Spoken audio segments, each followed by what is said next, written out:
우리에게 사랑이 되시는 그 하나님을 우리가 풍성하게 누리고 경험하는 귀한 예배 되시기를 간절히 축복합니다.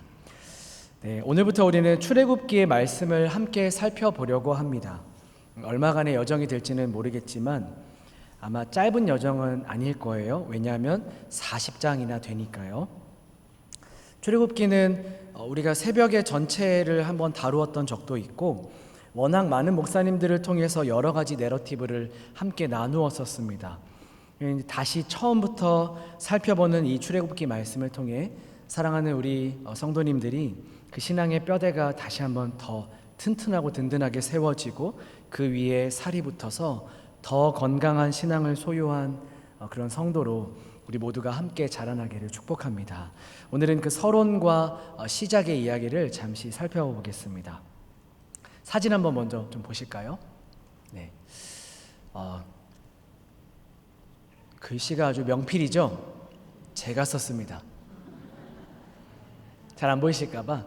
그 왼쪽에 보시면 파란색 글씨로 영어로 고센이라고 써져 있죠. 저기가 고센 땅입니다. 그 지역으로 해서 이집트, 애굽 땅이 이렇게 되어 있고, 그러니까 애굽 땅 끝에 고센 땅이 저렇게 펼쳐져 있는 거고, 그 위는 바로 지중해 바다가 있습니다. 그리고 오른쪽에 보면 이제 가나안 땅이 있는 거죠. 그래서 요셉이 괜히 이 땅을 형제들과 가족들에게 살게 한 게 아닙니다. 여러분 고센 땅을 보시면 아시겠지만 이 애굽 끝에 이렇게 붙어 있어서 애굽의 문화에 상대적으로 덜 영향을 받은 곳입니다. 그리고 색깔을 보시면 아시겠지만 초록색이죠. 그 아주 비옥하고 풀이 많은 곳입니다. 목축업을 하면서 살았던 가족들에게 아주 적당한 살기에 아주 적당한 비옥한 그런 땅인 것이죠. 이제 저기에서 출애굽하는 이제 이야기들을 우리가 살펴볼 텐데요. 다음 사진 보여주시죠. 네, 좀 작아졌긴 했지만 동그라미로 친 땅이 고센 땅이고요. 그리고 오른쪽에 이렇게 빨간색으로 점점점점으로 이렇게 연결이 되어 있는 빨간색 선이 보이시죠? 저 선이 이제 그 광야의 여정을 담고 있는 선입니다. 쭉 내려가서 시내산을 찍고 이렇게 올라가서 가데스바니아에 머물다가 그리고 지금 현재 땅인 저 핑크색 땅 요르단 땅에 이렇게 거쳐서 노란 땅인 이스라엘 땅 가나안 땅으로 들어가게 되는 이제 과정을 살펴보는 거죠. 그래서 우리가 이제 출애굽기 말씀을 통해서 저렇게 지나는 여정을 살펴보겠다라고 생각하시면 될 것 같습니다. 여러분 출애굽하면 뭐가 먼저 떠오르시나요? 애굽에서 나온 이야기가 가장 먼저 떠오르시죠. 왜냐하면 출애굽기니까요. 여러분 그런데 이 출애굽기가 사실은 다른 이름을 가지고 있다라는 것 알고 계시나요? 우리에게 익숙한 출애굽기는 영어로 엑소더스라고 되어 있습니다. 이 엑소더스는 나감을 이라는 의미를 가지고 있는 헬라어 엑소도스에서 파생이 된 단어입니다. 그러니까 말 그대로 애굽에서 나온 사건을 가리키는 명칭이죠. 근데 사실 분량상 이 출애굽한 스토리는 1장부터 15장까지 기록이 되어 있고 나머지 3분의 2에 해당되는 분량에는 이제 다른 이야기들이 펼쳐져 있습니다. 광야 여행이라든지 시내산 언약과 성막 건설하는 것, 그러니까 출애굽 이후에 사실 이 이야기들이 훨씬 더 많은 분량을 차지하고 있는 거죠. 그러니까 이 출애굽기라는 이름을 사용하고 있는 이 이름이 이 출애굽기의 40장의 전체 이야기를 다 담아내기에는 조금은 부족해 보이는 또 사실입니다. 이 출애굽기 다른 이름이 있다고 했죠. 히브리어 원 제목은 브엘레 셔모트라는 이 제목을 갖고 있습니다. 고대에는 책들에 이 제목을 붙일 때 전통처럼 내려오는 방식이 있었는데요. 첫 문장을 그대로 가지고 와서 제목으로 사용하는 그런 방식입니다. 참고로 교황의 칙서들은 아직까지도 이 전통을 따르고 있다라고 해요. 그것은 바로 이 출애굽기의 첫 문장인 브엘레 셔모트, 우리말로 번역을 하면 그리고 이것들의 이름들은 이러하다. 간단하게 그러니까 이름들이라는 히브리어 원 제목이 붙어있는 책인 것입니다. 사실 뭐 그것들의 이름들이 이러하다라는 이름들이라는 이 제목도 출애굽기 전체의 성격을 다 반영하고 있지는 못한 것 같아 보여요. 출애굽기의 서두인 오늘 본문, 그러니까 이 족보를 요약한 것 정도 말고는 사실 이름들이 막 굉장히 많이 등장하거나 그러지는 않기 때문입니다. 제가 이 책의 제목들이 다 충분하지 못해서 뭔가 문제가 있다라고 말씀을 드리려는 것이 아니라 이 두 가지의 이 제목, 이름들 안에서 충분한 의미를 우리가 발견할 수 있다라는 것을 말씀을 드리고 싶어서예요. 이스라엘 역사에서 빼놓을 수 없는 위대한 이 출애굽의 역사적이고 드라마틱한 이야기가 핵심 이야기 중에 하나이며, 또한 이 이름들이라고 붙어 있는 이 히브리어 원 제목, 이름들이 어떤 역사로 그 이름들이 펼쳐지게 되고 기억되는지를 우리가 출애굽기를 통해서 살펴보게 될 것이기 때문입니다. 이 출애굽기는 다 아시다시피 모세오경의 몇 번째 책일까요? 두 번째 책이죠. 네. 왜 그런 다 아는 걸 물어보냐, 우리를 무시하는 거냐? 전혀 그렇지 않습니다. 그런데 어떤 학자들은요, 출애굽기가 모세오경과 구약 전체의 진정한 시작이다라고도 말하기도 합니다. 그러니까 창세기가 굉장한 중요한 내용을 담고 있는 것이 사실이지만 제대로 된 사건의 시작이 이 두 번째 이야기인 출애굽기에서 이제 본격적으로 시작이 되기 때문입니다.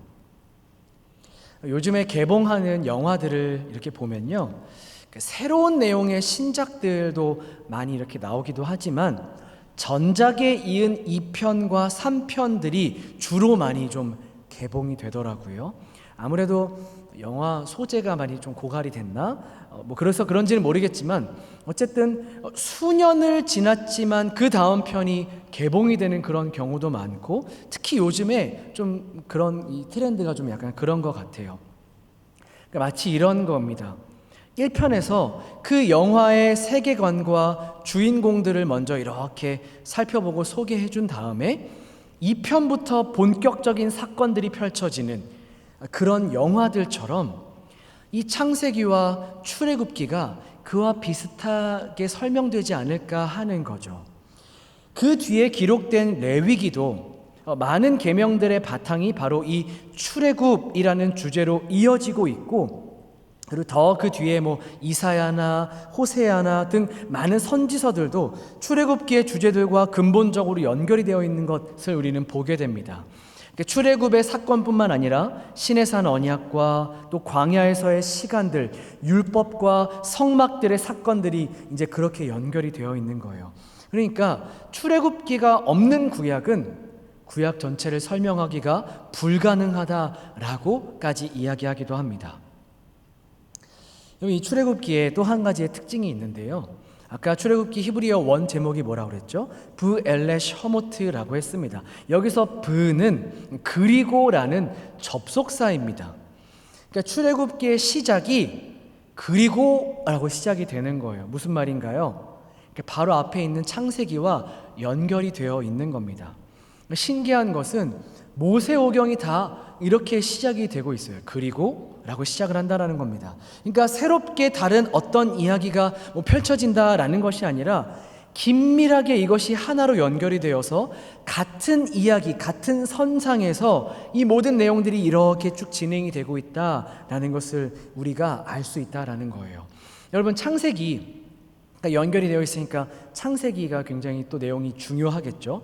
창세기는 1장부터 11장까지 원 역사로 이루어져 있습니다. 여기서 원 역사라는 말은 하나님이 어떤 분이시고 창조하신 이유가 무엇이고 또 사람이 어떤 존재인지 그런 내용들을 포함한, 그러니까 창조된 세계 전체에 대한 이해를 돕는 이야기가 11장까지 이렇게 펼쳐지고 있습니다. 그리고 12장부터 50장까지 한 가정과 그 가정의 이야기가 기록이 되어 있죠. 아브라함과 이삭과 야곱과 요셉까지 이어진 족장의 이야기가 50장까지입니다. 그리고 이것이 출애굽의 시작인 거예요. 그리고 그 아들들의 이름들이 이러하니라. 이것이 바로 이 출애굽기의 시작인 겁니다. 여러분, 뭔가 의미심장하지 않으세요? 잔잔하게 배경의 이야기와 그 배경으로 부름받은 사람들의 역사를 이렇게 설명하고 그 주인공들을 보여주다가 출애굽기에 들어오면서 분위기가 이렇게 반전이 되는 겁니다. 이제는 한 개인이나 한 가정의 이야기가 아니라 민족의 역사, 그 가정들로부터 시작된 민족의 역사가 여러 가지 중요한 사건들을 통하여서 펼쳐지기 시작을 합니다. 하나님께서 이 민족을 들어서 어떻게 하나님의 뜻을 성취해 가시는가, 어떻게 하나님의 통치가 이 나라들을 통하여서 실현되고 있는가, 그 스펙타클한 전쟁과 이런 여러 가지의 이야기들이 펼쳐지기 시작을 하는 겁니다. 자, 여러분, 출애굽의 여정이 기대가 되시나요? 빨리 아멘 해주세요. 장황하게 설명을 드렸잖아요. 출애굽기의 여정이 기대가 되시나요? 네. 구약의 중심이자 이스라엘 역사의 가장 중요한 순간들을 담은 이 출애굽의 여정을 통해 하나님께서 우리에게 하시고자 하시는 이 메시지들이, 그 파워풀한 하나님의 일하심과 그 안에 담겨있는 하나님의 마음이 우리에게 선명하게 전해지기를, 그래서 출애굽의 이 하나님이 여전히 동일한 오늘날의 하나님이며 그 하나님의 인도와 보호를 받는 이 백성들이 걸어가고 있는 이 길이 바로 나의 길임을 확인하게 되는 그 메시지들이 충만하게 가득한 이 수요 예배의 시간들이 되시기를 바랍니다. 아멘이시죠? 설교를 끝내야 될 것 같은데 제 분량의 설교는 해야겠죠? 오늘 이 출애굽기의 대망의 시작 부분을 한번 잠시 나누어 보도록 하겠습니다. 1절 말씀인데요. 1절 말씀 한번 여러분들이 좀 읽어주시기 바랍니다. 시작.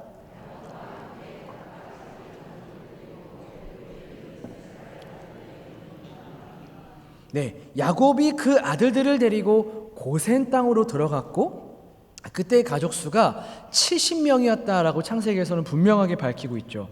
2절부터 5절입니다. 그 아들들의 이름들이 나와 있죠. 르우벤과 시몬과 레위와 유다와 이사갈과 스불론과 베냐민과 단과 납달리와 갓과 아세리요. 야곱의 허리에서 나온 사람이 모두 70이요. 요셉은 애굽에 있었더라. 그러니까 요셉은 이미 애굽에 있었죠. 그 요셉의 가족들을 합친 숫자로 사도행전에서는 75명이 그 땅에 들어갔다라고 표현하고 있습니다. 아까 제가 이 출애굽기가 창세기와 긴밀하게 연결이 되어 있다라고 말씀드렸죠. 창세기의 마지막은 야곱과 요셉의 죽음으로 막을 내립니다. 그리고라는 접속사로 이어지는 출애굽기에 그 고센 땅에 들어간 그 아들들의 이름을 가지고 시작을 하고 있습니다. 이 서론 부분인 7절까지의 내용이 여러분 굉장히 중요합니다. 왜냐하면 이 창세기와 출애굽기에 가교 역할을 감당하고 있기 때문입니다. 학자들은 이 창세기와 출애굽기 사이의 시간이 약 300년에서 400년 정도의 시간이 흐른 것으로 봅니다. 저는 편의상 400년이라고 말씀을 드리겠습니다. 그러니까 그리고라는 접속사로 시작을 했다고 해서 시간상 곧바로 연결된 것이 아니다라는 것이죠. 고센 땅으로 들어간 야곱의 아들들, 그 70명의 사람들의 400년이 지난 이후의 이야기가 이 출애굽기로 다시 시작이 되고 있는 것입니다. 여러분, 마치 영화에서 요셉의 그 장례식의 장면을 이렇게 우리에게 보여주다가 갑자기 화면이 확 어두워지고 자막이 뜨는 거죠. 약 400년 후 그 아들들의 이름이 이러하니라. 그리고 그 야곱의 아들들의 얼굴들을 하나하나 보여주며 두 번째 파트 2, 두 번째 이야기를 시작하는 그런 것과 비슷합니다. 여기에서 우리는 그 400년의 시간은 특별한 사건들은 없었구나라고 생각할 수 있습니다. 왜냐하면 빈칸이고 공백이고 여백처럼 남아있는 시간이기 때문이죠. 무언가가 기록이 되어 있지 않은 시간에 대한 우리의 마음이 당연하게 그럴 수밖에 없습니다. 하지만 무심하게 그 몇백 년의 기간을 그냥 뛰어넘어서 무의미한 시간으로 성경이 표현하고 있지 않다라는 것을 우리는 오늘 본문을 통해서 발견을 할 수가 있습니다. 1절 말씀을 한번 다시 보실까요? 야곱과 함께 각각 자기 가족들을 데리고 애굽에 이른 이스라엘 아들들의 이름은 이러하니, 여기서 보면 이스라엘의 아들들, 히브리어로 브네 이스라엘이라고 명칭이 되어 있는데요. 여기서 이 이스라엘의 아들들은 2절부터 5절까지 우리가 읽었던 소개되어 있었던 야곱의 12아들들을 가리킵니다. 그런데 그 브네 이스라엘, 이 똑같은 표현이 7절에 사용이 되고 있는데요. 7절 말씀 한번 여러분들이 읽어주시기 바랍니다. 시작.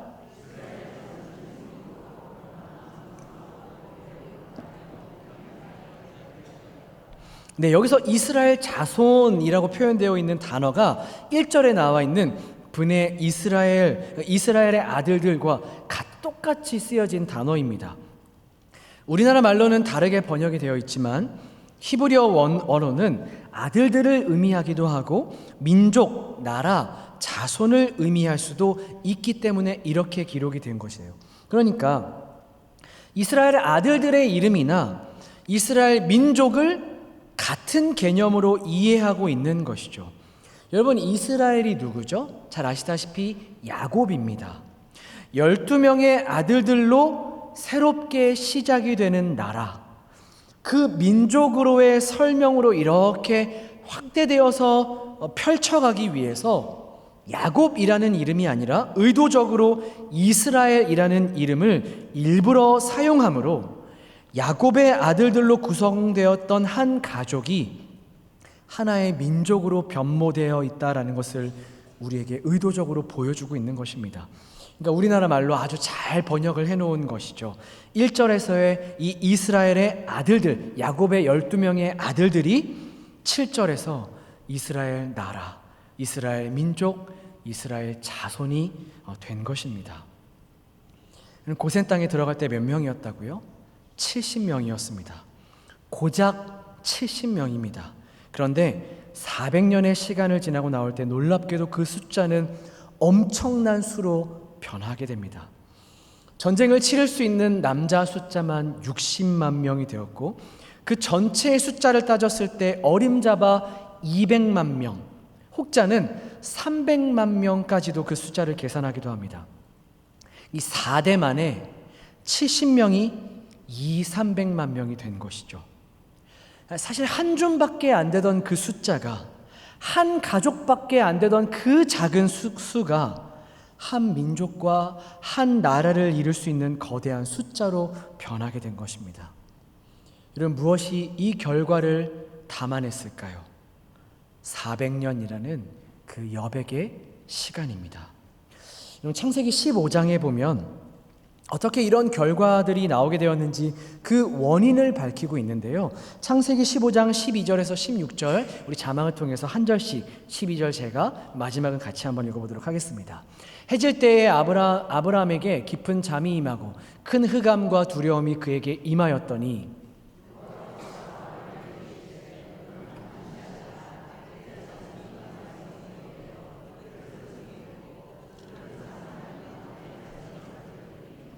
그들이 섬기는 나라를 내가 징벌할지며 그 후에 내 자손이 큰 재물을 이끌고 나오리라.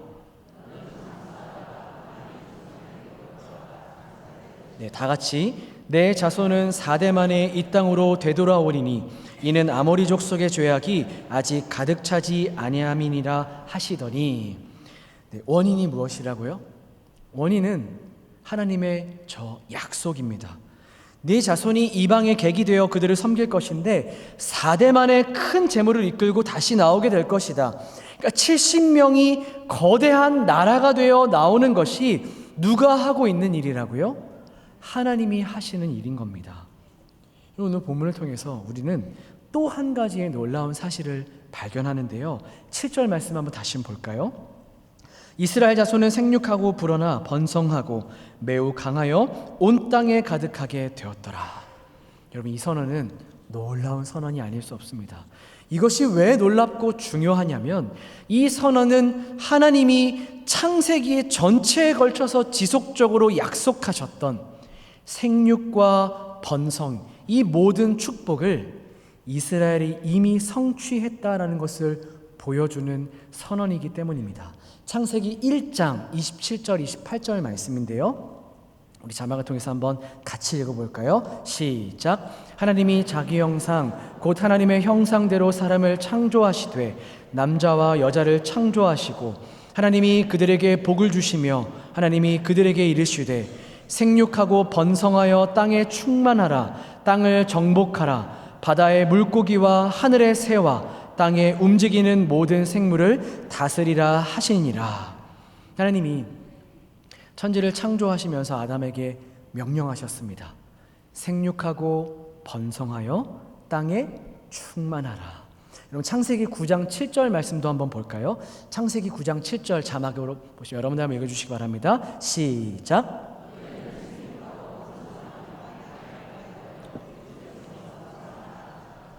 이 창세기 9장 7절은 홍수 사건 이후에 노아와 하나님이 언약을 맺으시면서 그에게 하신 명령입니다. 생육하고 번성하여 땅에 가득하라.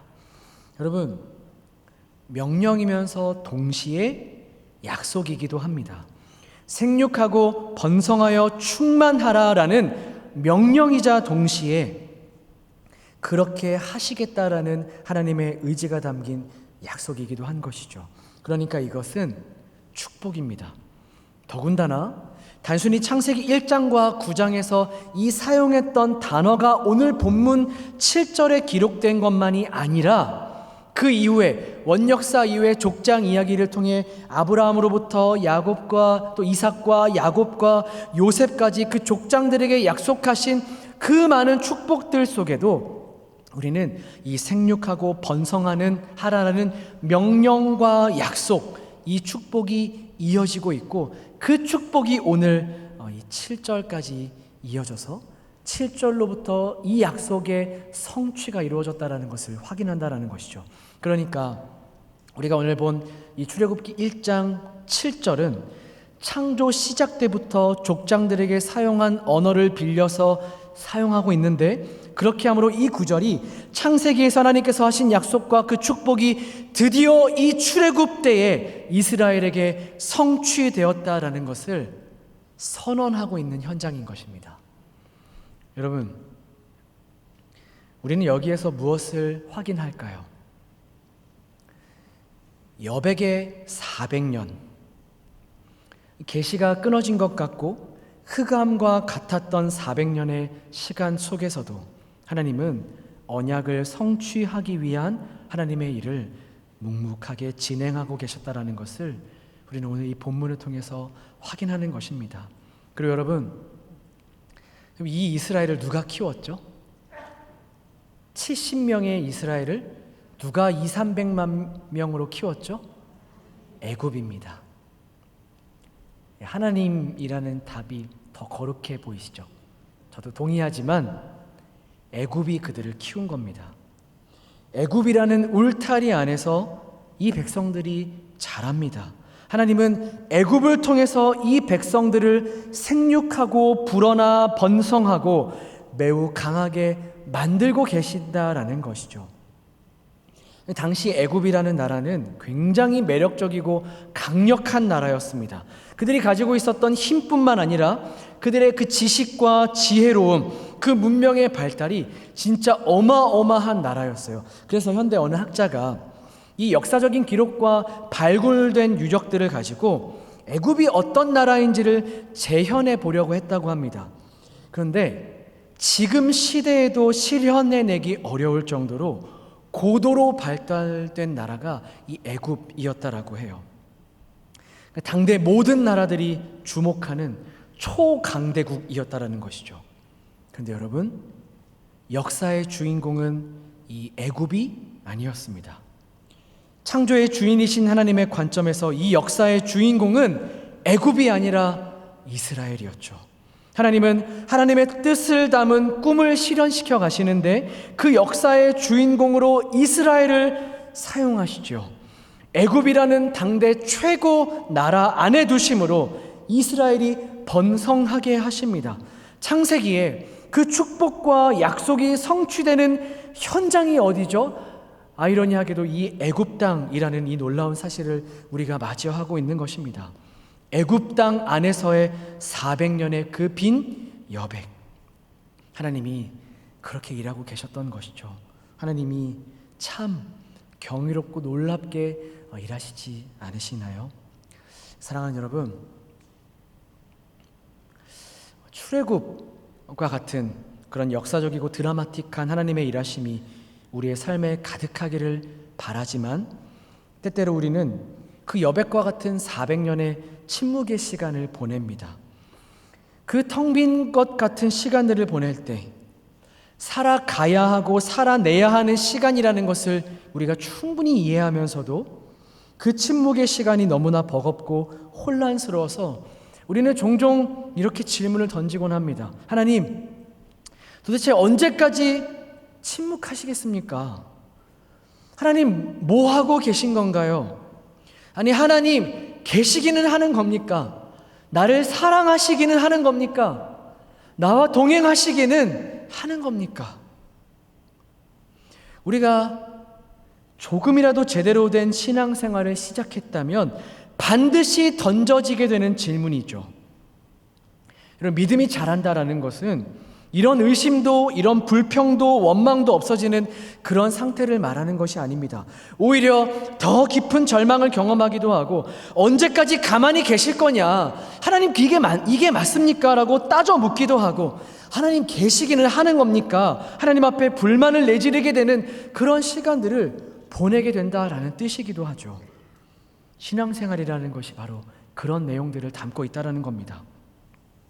그 애굽 땅에 머물게 되는 400년의 공백과 같은 시간들을 보낼 때 우리에게 필요한 것이 무엇일까요? 버티고 견디는 믿음입니다.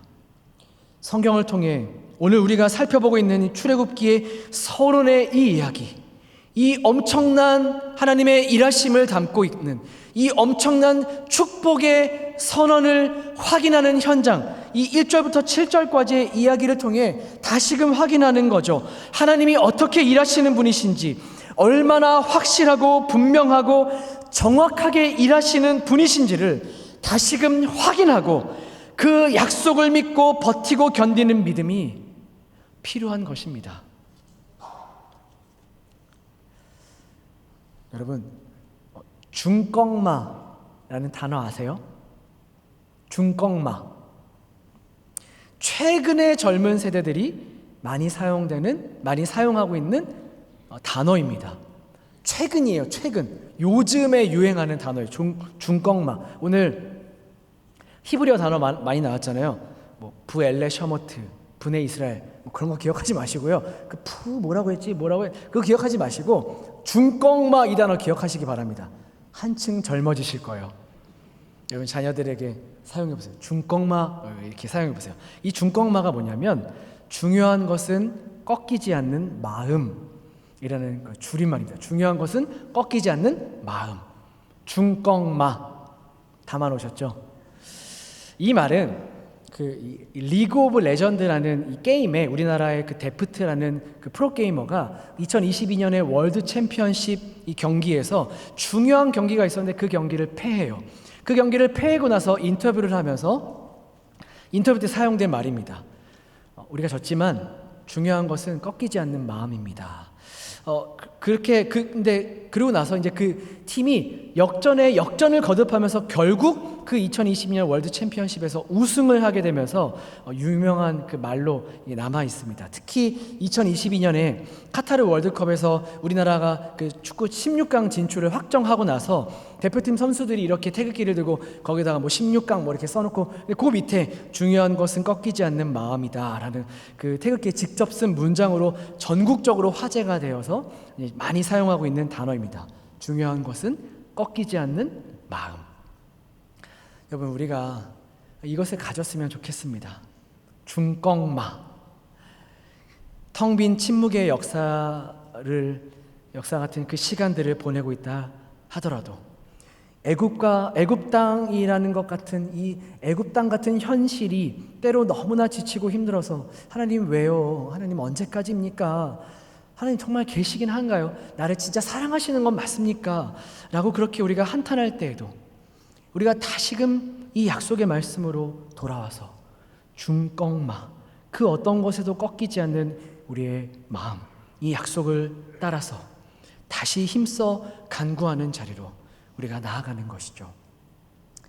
70명의 아무도 알아주지 않는 한 가정에 불과했던 이들이 초강대국이 두려워하는 이 300만 명의 나라가 되고, 애굽이라는 강력한 나라의 그 울타리 안에서 생육하고 불어나 번성하고 강하게 되는 창세기의 축복과 그 약속을 확인하며, 그 텅 비어 있는 것 같은 400년의 시간을 통해서도 묵묵하게 하실 일들을 하고 계심으로, 그 속에서 역사의 주인공으로 이 이스라엘이 자라나게 하시는 이 하나님이 오늘 우리의 하나님이심을 우리는 믿습니다. 한 가지 이야기만 드리고 말씀을 마무리하겠습니다. 여러분, 보리밟기라고 아시나요? 보리밟기. 그러니까 요즘에는 보리를 잘 안 심기 때문에 잘 모르시는 분도 있겠지만, 겨울철에 농한기에 보리가 싹트지 않고 뿌리가 잘 내리도록 이렇게 하는 행위입니다. 그러니까 막 밟아주는 거죠. 추운 날씨 때문에 보리밭이 얼어서 부풀어 오르거나 혹시 날씨가 너무 따뜻해서 보리가 웃자라는 것을 막음으로 보리의 성장을 돕는 그런 일입니다. 이 잘라내고 난 뒤에 뿌리 위가 이렇게 너무 튀어나와가지고 일찍 얼어 죽거나 혹은 일찍 싹을 내지 않도록 뿌리를 잘 밟아서 땅 속으로 넣어주는 것이 바로 이 보리밟기인데요. 그렇게 막 밟으면 좀 뿌리가 상하게 되는 것이 아니냐라고 생각하실 수 있는데, 오히려 이때 생기는 상처로 수분이 더 많이 생기기 때문에 세포액의 농도가 더 높아지고, 그러면서 겨울의 추위를 더혹한의 추위를 이겨낼 수 있는 강한 보리가 만들어진다라고 합니다. 사랑하는 여러분, 세상이 우리를 그렇게 밟는다 하더라도 우리는 이 보리와도 같습니다.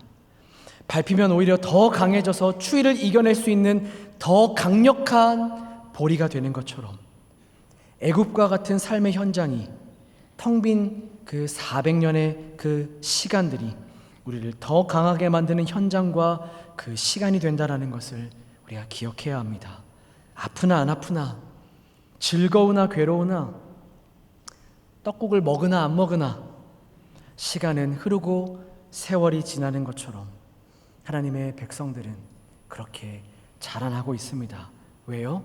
하나님은 어느 순간에도 하나님의 일하심을 묵묵하고 꾸준히 계속 하고 계시기 때문입니다.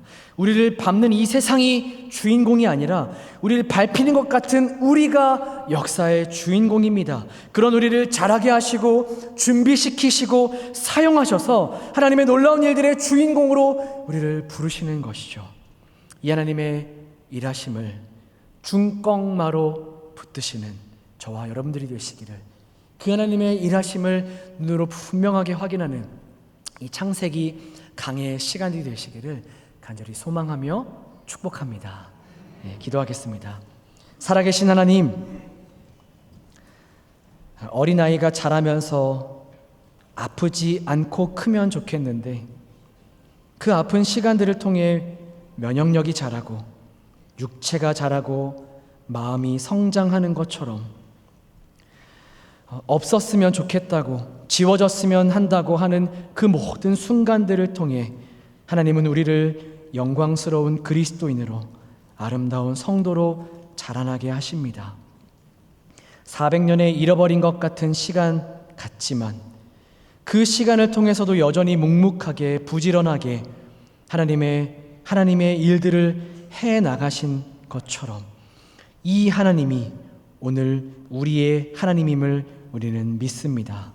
오늘도 애굽과 같은 현실 속에서 막막하고 답답한 인생길을 걸어가고 있을 때에도 하나님의 일하심을 이해하고 믿고 따르는, 그렇게 약속 따라 다시 힘써 간구하는 자리로 나아가는 우리 모두가 되게 하여 주시옵소서. 예수님의 이름으로 기도합니다.